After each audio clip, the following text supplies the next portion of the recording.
AI product manager. వీళ్ళు చాలా ముఖ్యం. ఏఐ ఐడియాలని అంటే ఆలోచనల్ని నిజమైన ప్రాడక్ట్స్గా మార్చేది వీళ్లే.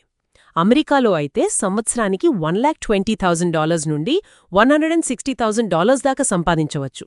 ఇండియాలో ఫ్రెషర్కే 5.6 లక్షల నుండి మొదలై సీనియర్ స్థాయికి వెళ్తే 38 లక్షల వరకు ఉంటుందని. అంటే ఈ ప్రాడక్ట్ మేనేజర్లో లేకపోతే గొప్ప ఏఐ ఐడియాలు కూడా పేపర్ మీదనే ఉండిపోతాయేమో. నిజమే. వీళ్ళు టెక్నాలజీకి బిజినెస్ అవసరాలకు మధ్య ఒక బ్రిడ్జ్ లాంటి వాళ్ళనమాట. ఇంకో ముఖ్యమైన పాత్ర ఏఐ ప్రాంప్ట్ ఇంజనీర్. ఈ మధ్య ఇది బాగా వినిపిస్తోంది. అవును, ప్రాంప్ట్ ఇంజనీర్ ఏంటది అసలు?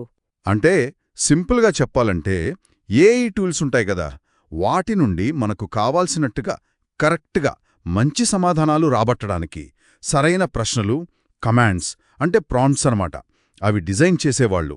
ఓ, అంటే ఏఐతో సరిగ్గా మాట్లాడించడం తెలిసినవాళ్లు. మరి వీరి సంపాదన ఎలా ఉంటుంది? అది ఇంకా ఆశ్చర్యం. సంవత్సరానికి $72,540 నుండి ఏకంగా $2,17,620 వరకు ఉండొచ్చట. దీన్ని బట్టే అర్థమవుతోంది ప్రాంప్ట్ ఇంజనీరింగ్, ఏఐ టూల్స్ వాడకం తెలియడం ఎంత ముఖ్యమో.